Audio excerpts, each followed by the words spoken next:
السلام عليكم ورحمة الله وبركاته.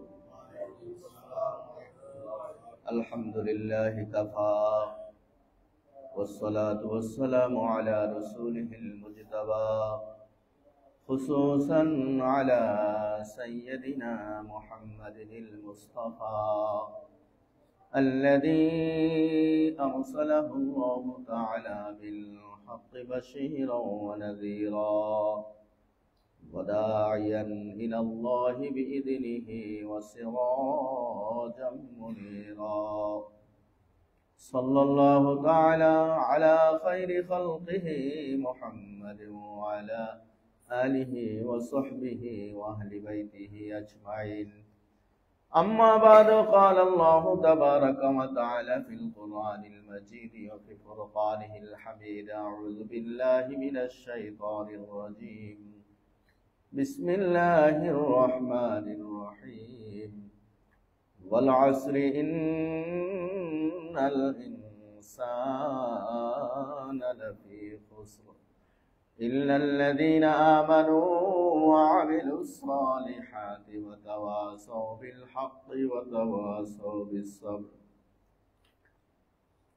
عن أبي موسى الأشعري رضي الله تعالى عنه عن رسول الله صلى الله عليه وسلم قال: إن الله لا يطلع إلى خلقه في ليلة النصف من شعبان فيغفر لجميع خلقه إلا المشرك أو مشاهد. وقال تبارك وتعالى في شان حبيبه مخبرا وآمرا: إن الله وملائكته يصلون على النبي يا أيها الذين آمنوا صلوا عليه وسلموا تسليما. اللهم صل على سيدنا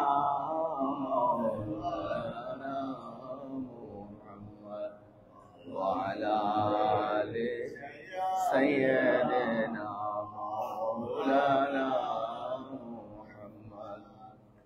هو الحبيب الذي ترجى شفاعته لكل هول من الأهوال مقتحبي. اللهم صل على سيدنا مولانا محمد وعلى آل سيدنا مولانا محمد. يا أهل بيت رسول الله حبكم فرض من الله في القرآن أنزله صل على سيدنا مولانا محمد وعلى آل سيدنا आमीन आके लाल से शम्स कमर शर्मा गए रोशनी पहली फजज हुई मोहम्मद आ गए अल्लाहुम्मा सल्ले अला सय्यिदना मुहम्मद व अला आलि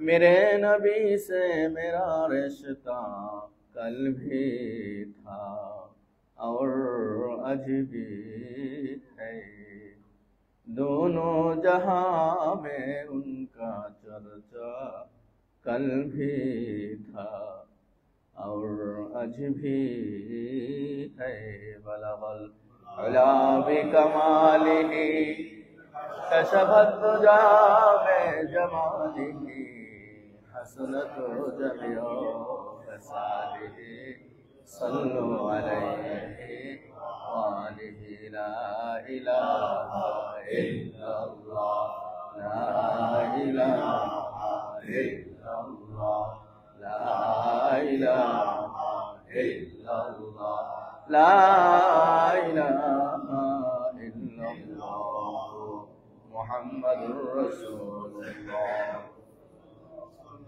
सल्लल्लाहु अलैहि वसल्लम। मुअज्जज़ मुहतरम এই দরবারের সম্মানিত পীর সাহেব কেবলা, তিনি এখন পরিবারের সদস্য এবং অনেক ভক্তবৃন্দকে নিয়ে পবিত্র মক্কাতুল মুকাররমায় রয়েছেন পবিত্র উমরা পালনের জন্য।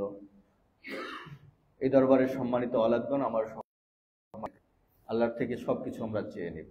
আমাদের অভাব এবং আমাদের সমস্যাগুলো আল্লাহর কাছে আমরা আলাদা আলাদা করে বলবো। সেই রাতটি হচ্ছে আগামী জুমায়। দিন গিয়ে আমরা মাগরিব থেকে ফজর পর্যন্ত ইনশাআল্লাহ ইবাদতের জন্য প্রস্তুত থাকব। আমরা আগের থেকেই একটা প্রিপারেশন নিয়ে রাখি। তো সূরাতুল আসর আল্লাহ সুবহানাহু ওয়া তাআলা কোন প্রেক্ষাপটে নাজিল করলেন? আল্লাহ সুবহানাহু ওয়া তাআলা সূরাতুল আসর নাজিল করেছেন কাফের মুশরিকদের একটা অবান্তর প্রশ্নের জবাব দেওয়ার জন্য। ঈমানের দাওয়াত দেনে আল্লাহর পথে আহ্বান করেননি, কালিমার কোনো দাওয়াত তিনি 40 বছর পর্যন্ত দেননি। যেহেতু আল্লাহর অনুমতি আসেনি, তিনি অপেক্ষায় ছিলেন। কি ছিলেন? অপেক্ষমান ছিলেন। এই 40 বছর আল্লাহর হাবিব কাফের মুশরিকদের সাথেই তো বসবাস করেছেন, কিন্তু তিনি তো নবী ছিলেন। তিনি ছিলেন কি? নবী, আখেরি নবী। তো বসবাস করেছেন। আল্লাহ সুবহানাহু ওয়া তাআলা তার হাবিবকে এই 40 বছর প্রস্তুত করেছেন। কি করেছেন? তৈরি করেছেন, যে কাফের মুশরিকরা যে একটা অবান্তর প্রশ্ন ছুড়ে দিতে পারে, এটার জবাবটা তারাই যেন তাদের জ্ঞান থেকে খুঁজে নেয়। এই জন্য আল্লাহ সুবহানাহু ওয়া তাআলা 40 বছর তার হাবিবকে কি রয়েছেন? প্রস্তুত করেছেন। কাফের মুশরিকদের অবান্তর প্রশ্ন কি ছিল? 40 বছর পরে যখন আল্লাহর হাবিব মুহাম্মদুর রাসূলুল্লাহ সাল্লাল্লাহু আলাইহি ওয়াসাল্লাম তাওহীদের প্রতি, তার রিসালাতের প্রতি এবং অদৃশ্য বিষয়গুলোর প্রতি আল্লাহ যা নির্দেশ করেছেন, যখন দাওয়াত দিতে থাকলেন, তখন কাফেররা প্রশ্ন করলো, একটা অবান্তর প্রশ্ন, যেটা কুরআনুল কারীমের কয়েকটি আয়াতে এসেছে যে এটা কেমন রাসূল? নাউজুবিল্লাহ। কাফেররা বলতেছে, এই কেমন রাসূল যিনি আমাদের মাঝে থেকেছেন, আমাদের সাথে চলাফেরা করেছেন, বাজারে গিয়েছেন, খাবার খান, তিনি আবার দাবি করেন তিনি নাকি নবী, তার কাছে নাকি ওহী আসেন। তারা এই অবান্তর প্রশ্নটা ছুড়ে দিয়েছিল। তো আল্লাহ সুবহানাহু ওয়া তাআলা এর জবাব হিসেবে এই সূরাতুল আসর নাজিল করে বলেছেন যে, হে কাফের মুশরিকরা, বেঈমানরা, তোমাদের মাঝে আমার রাসূলকে আমি লালন পালন করলাম 40টি বছর, তাকে প্রস্তুত করলাম, তার জন্য তো তোমাদের চোখের সামনেই প্রমাণ রয়েছে। তোমরা কি একটু দেখো না, তোমরা যাকে পৃথিবীর শ্রেষ্ঠ মানব মনে করতে, আলামিন বলে খিতাব দিয়েছিলে, সর্বোচ্চ মর্যাদা দিয়েছিলে, তাকে সর্বোচ্চ সম্মান করতে তোমরা, কিন্তু যখনই আমার নবী 40 বছর পরে লা ইলাহা ইল্লাল্লাহ মুহাম্মাদুর রাসূলুল্লাহর দাওয়াত দিলেন, আমার পথে যখন আহ্বান করলেন, তখনই তোমরা প্রশ্ন করলে কেমন রসুল, নাউজুবিল্লাহ।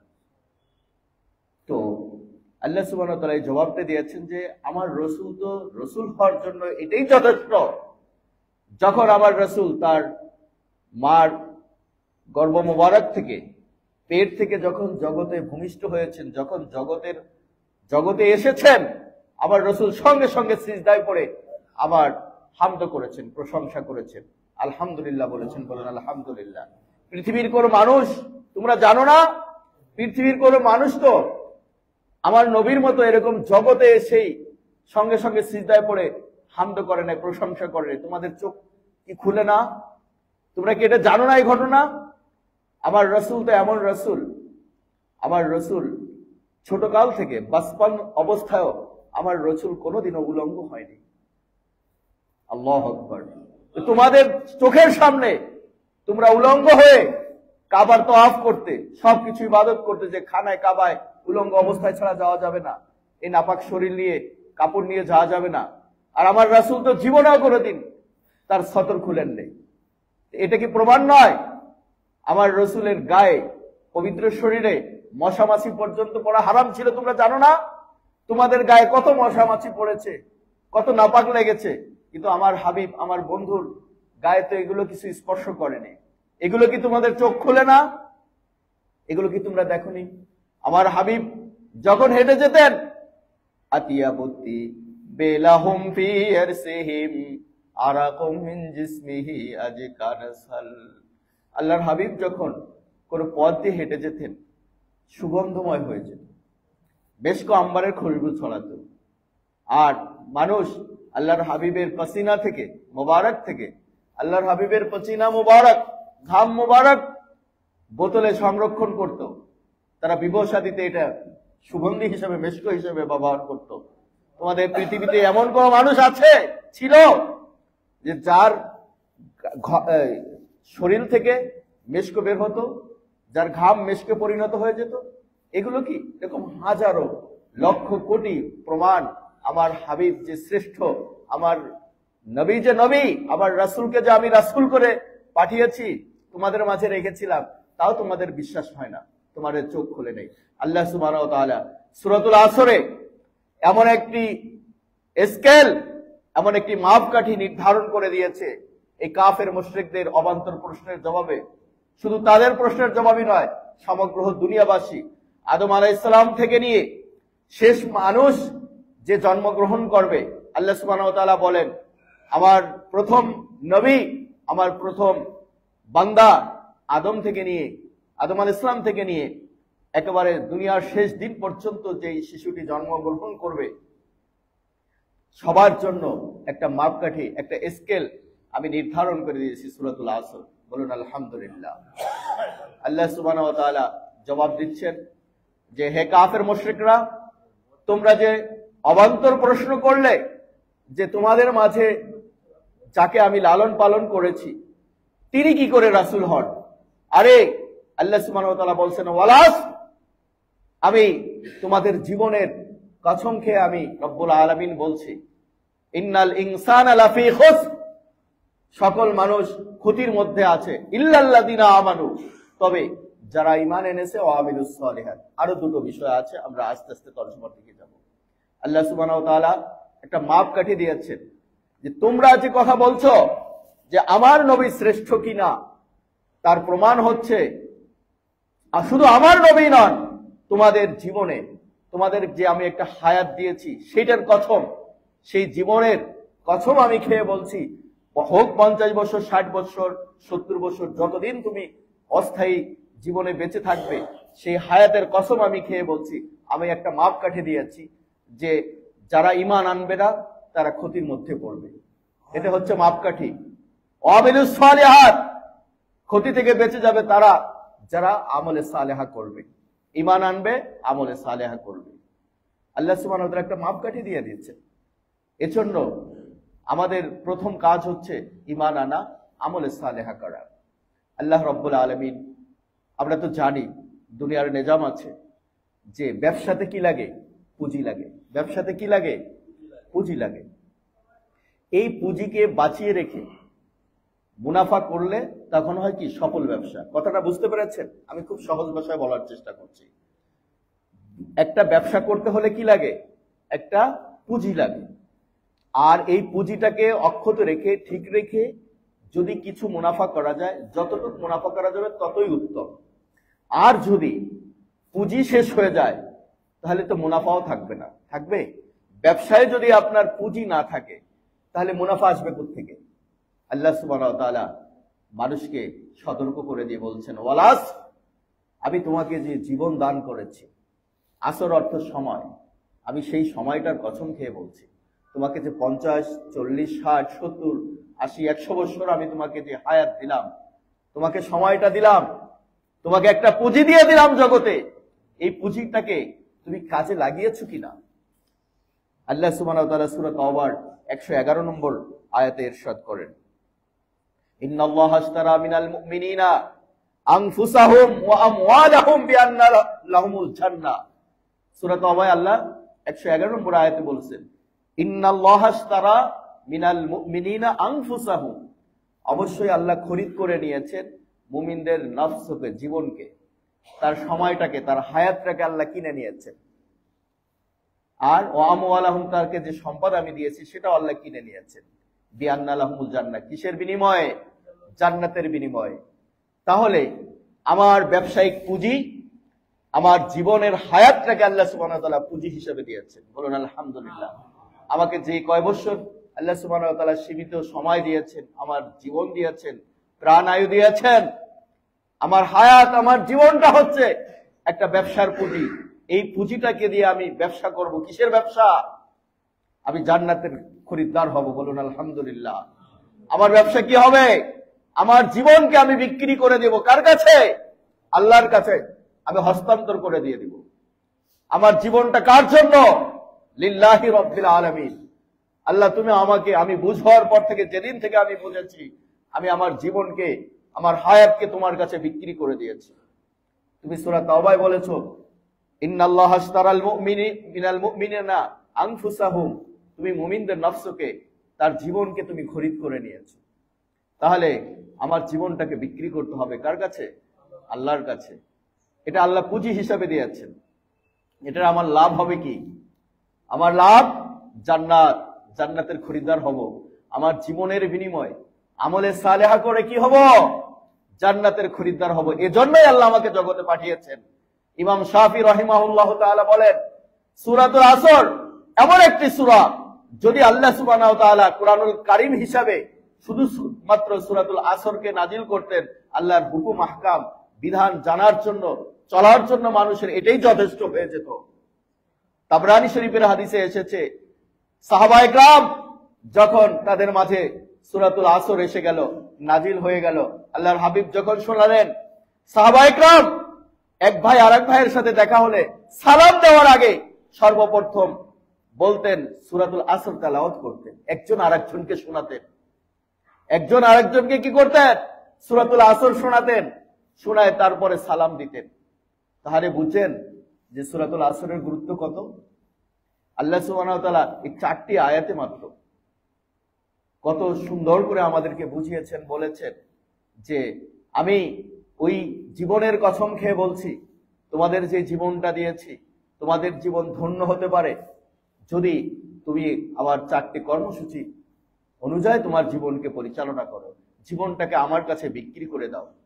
তুমি জান্নাতের খরিদার হয়ে যাবে। এর বিনিময়ে তুমি জান্নাত কিনে নিয়ে আসতে হবে জগৎ থেকে, বাস এসে তুমি সেখানের বাসিন্দা হয়ে যাবে।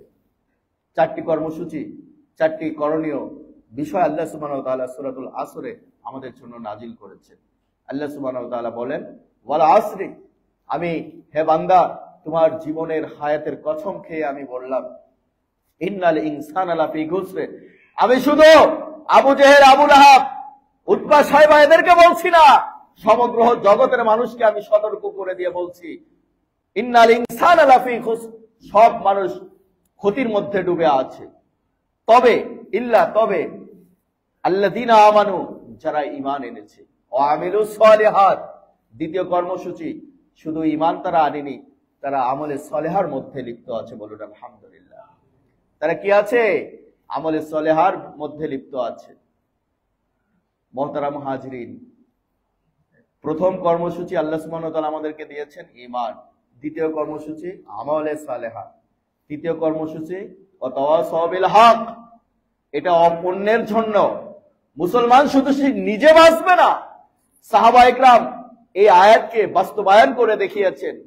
এই সূরাতুল আসরকে পড়িয়ে বলেছেন, ভাই দেখো আল্লাহ সুবহানাহু ওয়া তাআলা কোরআন শরীফে কত চমৎকার সুন্দর কথা বলেছেন। ওয়াতাওয়াসাউ বিল হক, একজন আরেকজনকে হকের দাওয়াত দিবে। কি করবে?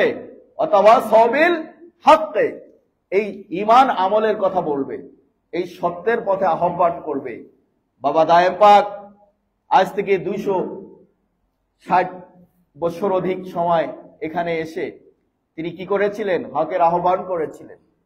একে একে 10 জন ওলি এখানে শুয়ে আছে, তারা সবাই হকের আহ্বান করেছিলেন। এরকম জগতে যত আল্লাহর ওলিরা আছেন, হক্কানি আলেম উলামারা আছেন, তারা সবাই মানুষকে হকের পথে দাওয়াত দেন। আমাদেরকেও হকের পথে দাওয়াত দেনেওয়ালা হতে হবে। আমার সন্তানকে আমি দাওয়াত দিব, আমার স্ত্রীকে ফজরের সময় আমি উঠিয়ে দিব, সবাইকে নিয়ে আমরা উৎসব করব। আমার স্ত্রী ছোট ছোট বাচ্চাদেরকে নিয়ে মসজিদে থাকবে, ঘরে হুজরায় নামাজ পড়বে, আর আমি চলে যাব জামাতে মসজিদে। আমাদের হকের দাওয়াত ঘর থেকে শুরু করতে হবে, বাচ্চাদের থেকে, পরিবার থেকে, আমার আত্মীয় স্বজন থেকে, সবাইকে। এটা হকের দাওয়াত ফরজ। হকের দাওয়াত কি? ফরজ। ওয়াতাওয়াসাউ বিল হক, সত্যের দাওয়াত, ঈমান ও আমলের দাওয়াত দিতে হবে। কি করতে হবে? আহ্বান করতে হবে। মুখ বুজে থাকলে আমাদের চলবে না। আমরা নিজে আমলদার হব, অন্যকে বলবো ভাই আসো আমলে ঝুলে যাও, আসো। সমস্ত ভ্রান্ত পথ থেকে দৌড়াদৌড়ি হুড়াহুড়ির কোনো দরকার নাই। আমরা তো দুনিয়াকে পাল্টাতে পারবো না, পারবো আমরা শুধু আমাদের নিজেদেরকে আমরা পাল্টাতে পারবো। আমরা যদি সবাই আমলদার হয়ে যাই, জগৎ এমনি পাল্টে যাবে। জগতে অন্যায় ভাবে কেউ কারো উপর হাত তুলবে না, কাউকে গালি দিবে না, কারো হক মেরে খাবে না।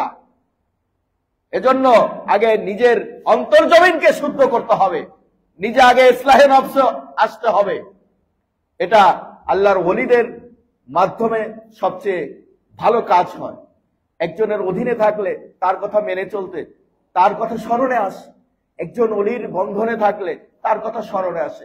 আমরা যখনই কোনো একজন বড় হক্কানি আল্লাহর ওলির সাথে আমাদের সম্পর্ক থাকে, তার একটা রুহানি তাওয়াজ্জুহ আমাদের পরে পড়ে যায়, তার কথা স্মরণে এসে যায়। আমরা গুনার দিকে ধাবিত হতে পারি না। এজন্য আল্লাহর ওলিদের সোহবত আমাদের ইখতিয়ার করতে হবে। আল্লাহ সুবহানাহু ওয়া তাআলা সূরাতুল আসরে 4টি কর্মসূচি দিয়েছে। এই 4টি পালন করলে আমাদের জীবন ধন্য, কামিয়াব, আমরা জান্নাতের খরিদ্দার হয়ে যাচ্ছি। আল্লাহ সুবহানাহু ওয়া তাআলা শেষ আয়াতে বলেন, ওয়াতাওয়াসাউ বিস সাবর, অন্যকে হকের দাওয়াত দিতে হবে, আমলের দাওয়াত দিতে হবে, ঈমানের দাওয়াত দিতে হবে। আর ওয়াতাওয়াসাউ বিস সাবর, নিজে ঈমানের পরে থাকতে গিয়ে, আমল করতে গিয়ে যেই কঠিন অবস্থা আসবে তার উপরে ধৈর্য ধারণ করতে হবে। অধৈর্য হলেই তো আমাদের সমস্ত আমল নষ্ট হয়ে যায়, ঠিক কিনা? আমরা অধৈর্য হয়ে যাই যখন আমরা নামাজ পড়তে পারি না, আমরা ধৈর্য ধরতে পারি না বলে নামাজে আসতে পারি না, আমাদের ধৈর্য নাই বলে আমাদের মাঝে রোজা আসে না। প্রত্যেকটা ইবাদতে ধৈর্য আছে। আল্লাহ সুবহানাহু ওয়া তাআলা এজন্য বলেছেন যে ওয়াতাওয়াসাউ বিস সাবর, একে অপরকে সবরের দাওয়াত দিবে। নিজে সবরের পরে চলবে, ধৈর্য ধরবে, ধৈর্য ধরে কন্টিনিউ ইবাদত করে যাবে।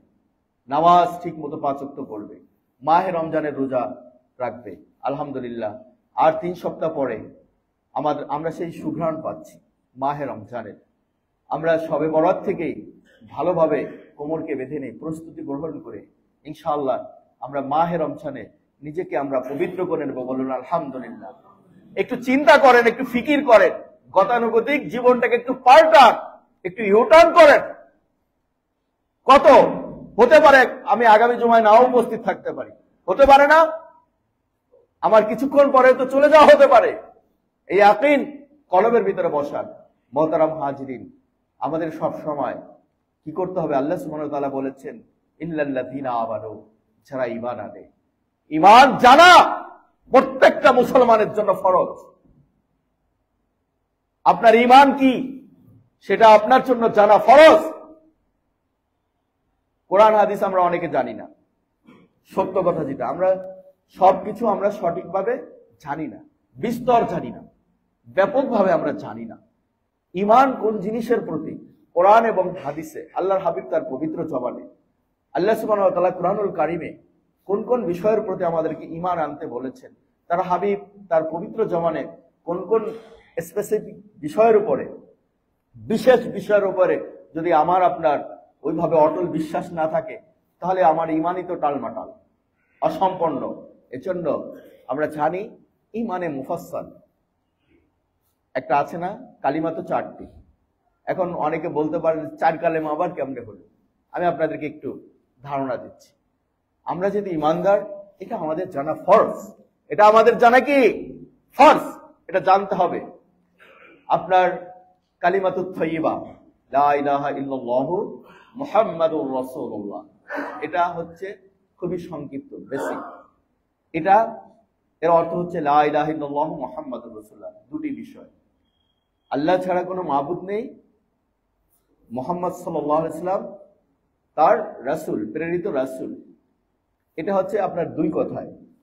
এখন এর আরেকটু ব্যাখ্যা এবং আরেকটু বেশি করে বলা হয়েছে কালেমায়ে শাহাদায়। একই বিষয়, বিষয় কিন্তু একই। আমাদের মনে রাখবেন 6টি বিষয়ের প্রতি আমাদের অটল বিশ্বাস প্রথমার্ধে রাখতে হবে।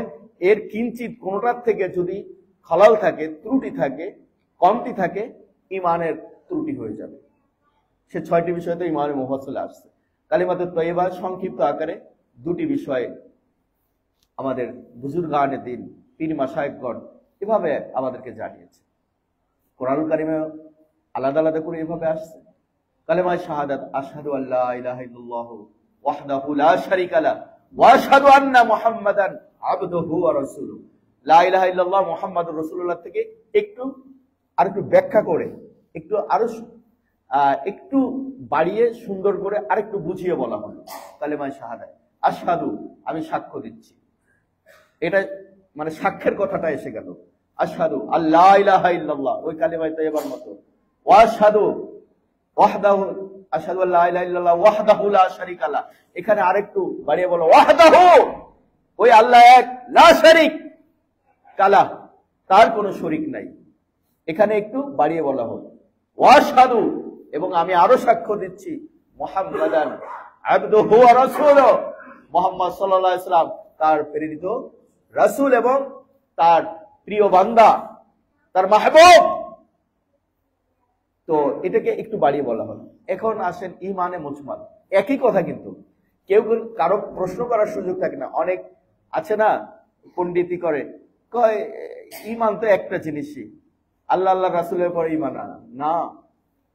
বুজুর্গানে দিন, পীর মাশায়েখগণ, আল্লাহর ওলিরা কত সুন্দর করে আমাদের দিয়েছে।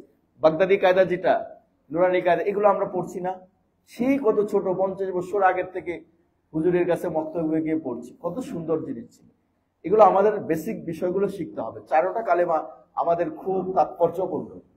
আমরা সব সময় এগুলো তিলাওয়াত করলে, আমরা কলমে ধারণ করলে আমাদের কলম নুরানি হবে। কি হবে? নূরে নুরানি হবে। কলমকে তো নুরানি করতে হবে, কলমকে তো অন্ধকার রাখলে চলবে না। তো মোহতারাম হাজিরিন, ঈমানে মুজমাল, আমানতু বিল্লাহি কামা হুয়া বিআসমাহি ওয়া সিফাতিহি ওয়া কাবিলতু জামিয়া আহকামিহি ওয়া আরকানি। ঈমানে মুজমালে কি বলা হলো? আমানতু বিল্লাহি কামা হুয়া, আমি ঈমান আনলাম, আমানতু আমি ঈমান আনলাম বিল্লাহ আল্লাহর প্রতি, কামা হুয়া যেভাবে তিনি আছেন, বিআসমাইহি ওয়া সিফাতিহি আল্লাহর জাত, তার সিফাত, প্রত্যেকটা বিষয়ের প্রতি আমি ঈমান আনলাম। আল্লাহর যে 99টা সিফাতি নাম আছে, এটার প্রতি আমার ঈমান আনতে হবে। ওটার অধিকারী তো আর কেউ না, একমাত্র রব্বুল আলামিন। সেখানের কিছু গুণ বান্দাদের মাঝে নবী রাসূলদেরকে তিনি মুজায়্যান করেছেন। আলোকিত করেছেন সেই গুণ দিয়ে, কিন্তু অধিকারী তো একমাত্র রব্বুল আলামিন।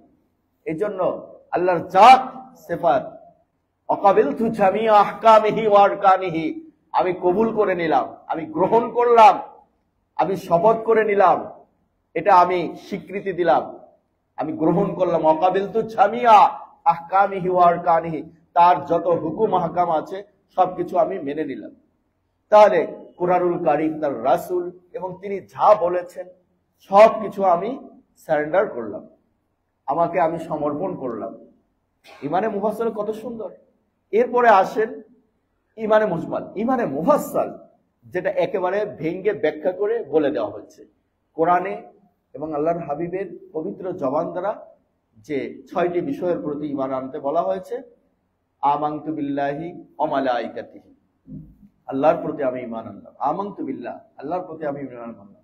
ওয়া মালাইকাতিহি, রব্বুল আলামিন আমাদের অদৃশ্য যে আমাদের খাদেম হিসেবে ফেরেশতাদেরকে বানিয়েছে, বেশুমার ফেরেশতা, তাদের প্রতিও আমার ঈমান আছে। আল্লাহ সুবহানাহু ওয়া তাআলা কোরআনের শত শত জায়গায় ফেরেশতাদের কথা বলেছেন। ফেরেশতাদের সরদার হচ্ছেন জিবরিল আমিন, যিনি ওহী বহন করে আল্লাহর হাবিবের সামনে এসেছিলেন। অসংখ্যবার, হাজারো লক্ষ বার আল্লাহর হাবিবকে এসে সালাম দিয়ে ওহী পৌঁছেছেন আমানতের সাথে জিবরিল আমিন। এই অসংখ্য ফেরেশতা, প্রত্যেকের দায়িত্ব আল্লাহ সুবহানাহু ওয়া তাআলা ভাগ ভাগ করে দিয়েছেন। অকুতুবিহি, আল্লাহ সুবহানাহু ওয়া তাআলা অসংখ্য নবী রাসূল জগতে পাঠিয়েছেন। 1,24,000 শুধু পয়গম্বর না, নবী পয়গম্বর না, বেশুমার। এটা বলা হয়ে থাকে, আসলে ইতিহাস তো ওইভাবে ধারণ করা হয়নি বা ওইভাবে আসেনি। আল্লাহ বেশুমার নবী রাসূল এলাকা ভিত্তিক, বিভিন্ন অঞ্চল ভিত্তিক আল্লাহ সুবহানাহু ওয়া তাআলা পাঠিয়েছেন। অরসুলহি অকুতুবিহি, সব নবীকে কি দিয়েছেন? কিতাব দিয়েছেন। 4টি কিতাবকে আল্লাহ শ্রেষ্ঠত্ব দান করেছেন। 4টি কিতাবকে আল্লাহ শ্রেষ্ঠত্ব দান করেছেন। বিশেষ 4 জন নবীকে, রাসূলকে আল্লাহ সুবহানাহু ওয়া তাআলা এই 4টি কিতাব দান করেছেন। আমাদের পূর্ববর্তী সকল কিতাবের প্রতি আমাদের ঈমান যদিও বিকৃত করেছে, তাওরাত, জবুর, ইনজিল এগুলোকে বিকৃত করেছে, এটা কেটে ছেটে সম্পূর্ণ বিকৃত হয়ে গেছে। তো এটা যে থাকবে না জগতে, সেটার জন্য তো আল্লাহ সুবহানাহু ওয়া তাআলা সবগুলোকে কোরআনুল কারীমের মধ্যে ঢুকে দিয়েছে।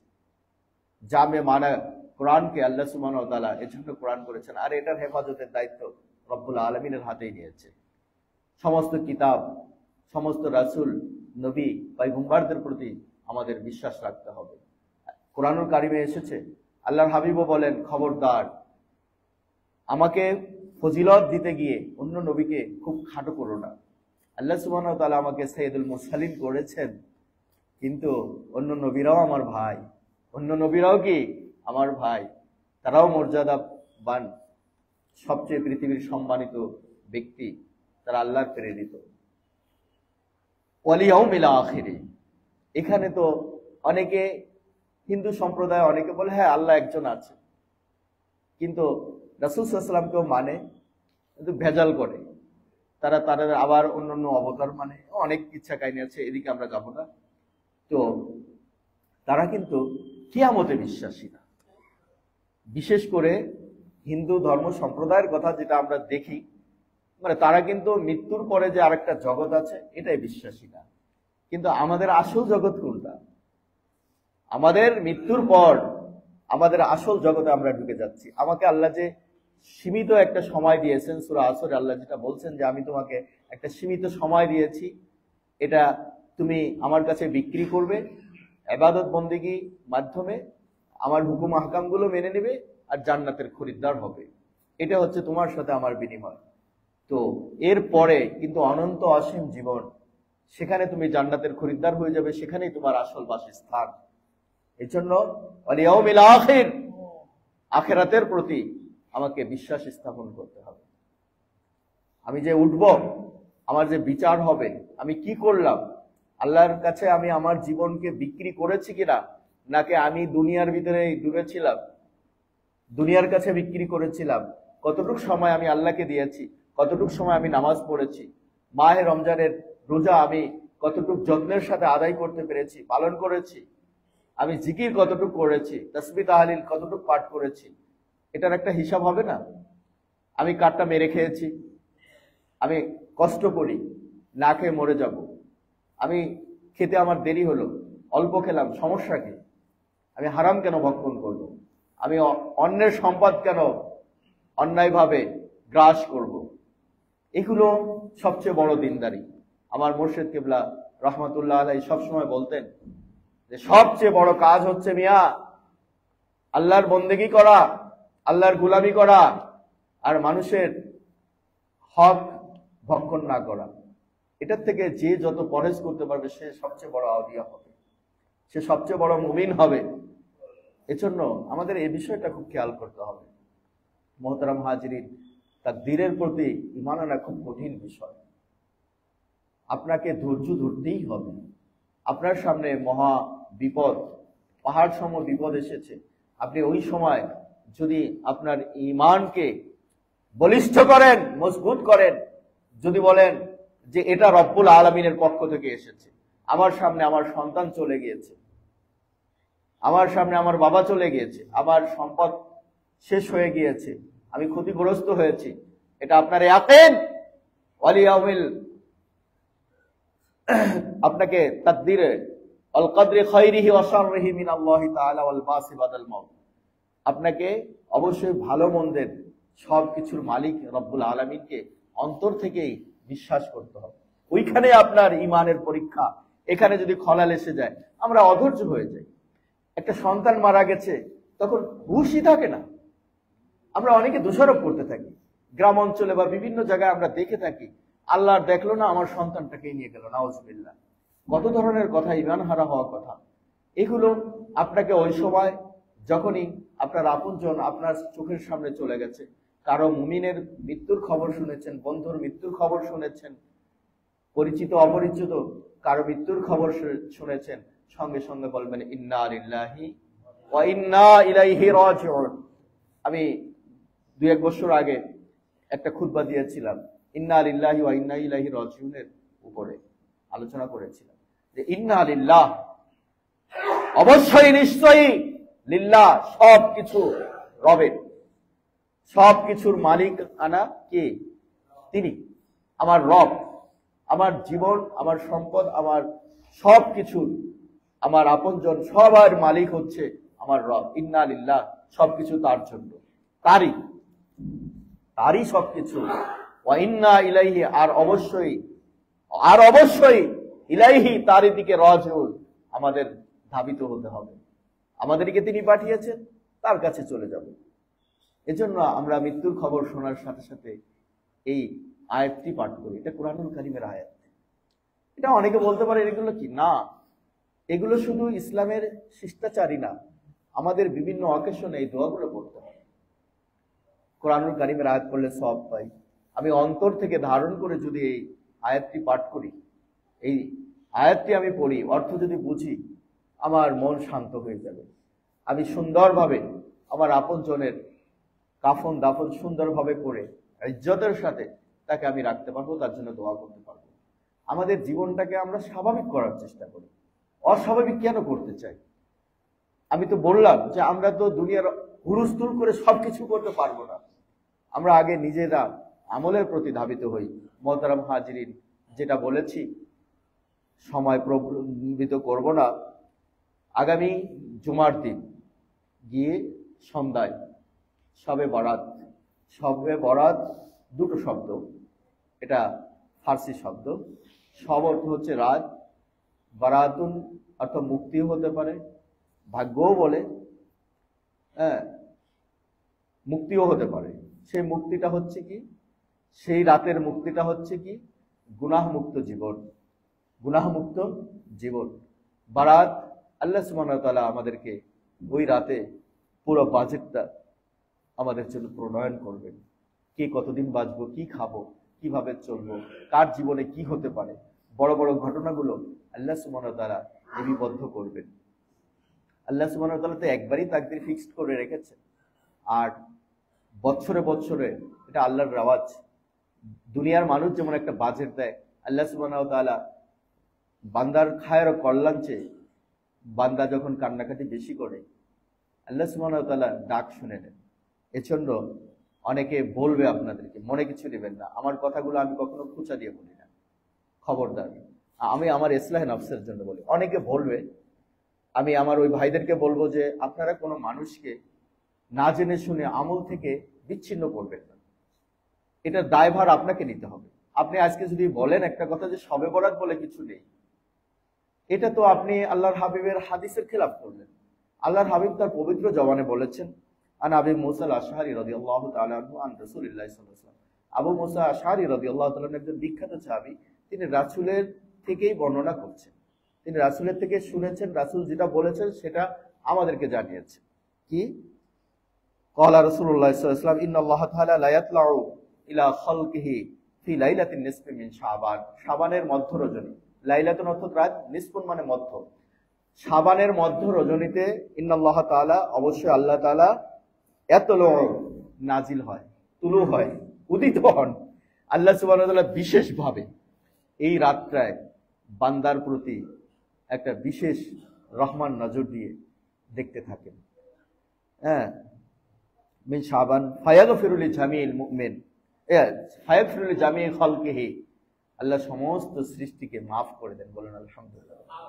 আল্লাহর কাছে ক্ষমা চাইলে ওই রাতে কি করেন? বিশেষ আল্লাহর হাবিবের পবিত্র জবানে বলেছেন, আমার ঈমান, আমার বিশ্বাস, আমার ইয়াকিন আল্লাহর হাবিবের প্রতি, আমার আর কিছুর প্রতি না।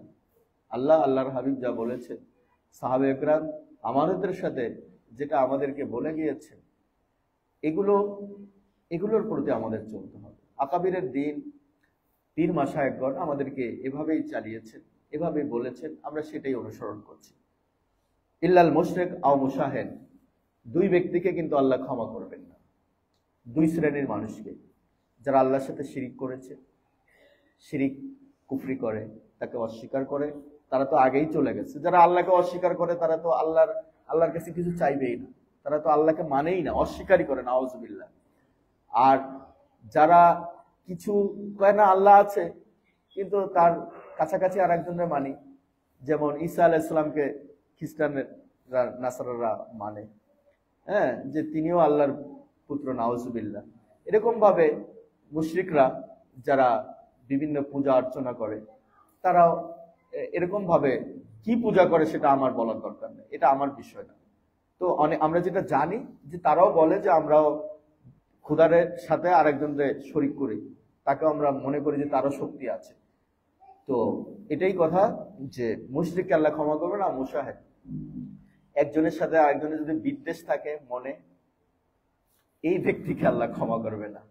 আগে বিদ্বেষ দূর করেন, বিদ্বেষ দূর না করে এই অন্তরকে আপনি কিভাবে মনে করেন আপনার অন্তর সাফ আছে? আপনি সামান্যতম হিংসা রাখলে কিভাবে সাফ হয়? বাবা দাইম পাকের ওরসের সময় বললাম না যে, আরে শামসুদ্দিন তিবরিজ রহমাতুল্লাহ আলাইহির দরবারে গিয়েছেন কে? সবচেয়ে বড় গাউস মসনবী রুমি রহমতুল্লাহ আলাইহি, যায় কুকুরে পর্যন্ত উঠায় না, ঘুমায় রয়েছে দরজায়। আমরা আলিতে লাথি দিতাম, বড় হুজুর, হ্যাঁ, বা তারা লাঠিতে আরেকজন গাই, তাড়াতাড়ি এটা সরাও, আমি ঢুকবো না। নিজেকে এই অন্যর প্রতি একটা ভালোবাসা থাকতে হবে। আর কাউকে মনে করবেন না কখনো, খবরদার। আমি একটা জিনিস বলি, আমি জানি না যে কোন ব্যক্তি গোপনে কি আমল করে আল্লাহর মুকাররব হয়ে গেছে, নিকটে চলে গেছে। এই জন্য আমি আমার আমলকে ধ্বংস করব না, নষ্ট করব না, আরেকজনের প্রতি হিংসা করে তাকে আমি ছোট মনে করব না। এই বিষয়গুলো খেয়াল রাখবেন, অন্তর থেকে হিংসা বিদ্বেষ দূর করবেন, আমরা যাতে অন্তরকে নুরানি করতে পারি। আল্লাহ তৌফিক দান করুন। আমি আবারও স্মরণ করে দিচ্ছি, আগামী জুমা, শুক্রবার দিন শেষে আমরা লাইলাতুল বারাত পালন করব। লাইলাতুল বারাতে আমি একটা কথা বলবো, ইনশাআল্লাহ আগামীতে তো আমাদের ইমাম সাহেব আছেন, ডক্টর ইনাম সাহেব আছেন, কি আলোচনা করেন।